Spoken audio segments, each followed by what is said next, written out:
BNP ইউনিভার্সিটিগুলোকে কেন দলীয়করণ করছে একটা সিম্পল একটা উদাহরণ দিয়ে বুঝাই আপনাদের। ঢাকা ইউনিভার্সিটির মতো জায়গায় ডাকসু নেতারা সেন্ট্রাল মসজিদ, অর্থাৎ সেন্ট্রাল মসজিদ মানে কেন্দ্রীয় মসজিদ যেটা আছে ওইখানে এসি লাগাবে। ডাকসু নেতারা ইউজিসি থেকে বরাদ্দ আনছে প্রায় 2 কোটি টাকা, এসি লাগাবে আর খেলাধুলার জন্য মাঠের সংস্কারের জন্য এই টাকা বরাদ্দ করা হয়েছে।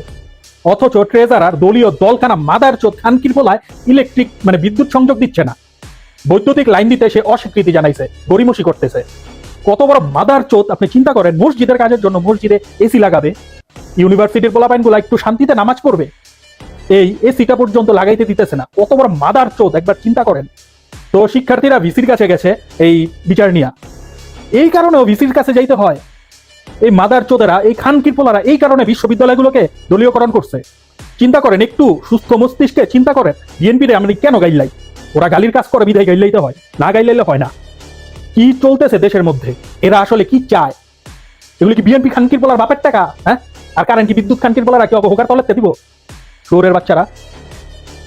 প্রিয় ভিউয়ার্স, আসলে আমার বিএনপি নিয়ে কিছু বলার নাই। আপনারা গঠনমূলক কমেন্ট করে আপনারা ঠান্ডা মাথায় একটু চিন্তা করে বলবেন আমি কি বিএনপিকে নিয়ে বেশি খারাপ কিছু বলি? জনগণ অনেকে আজে বাজে কমেন্টস করে, কিন্তু আমি কেন বলি এগুলো একটু ঠান্ডা মাথায় চিন্তা করবেন। আওয়ামী লীগের মতো দল কানা হবেন না, ঠিক আছে? এটা রিকোয়েস্ট। বাংলাদেশের জনগণ হিসেবে, সচেতন নাগরিক হিসেবে চিন্তা করবেন, কমেন্ট করে জানাবেন এবং ভিডিওটা লাইক শেয়ার করে আপনাদের মতামত জানিয়ে যাবেন। ধন্যবাদ।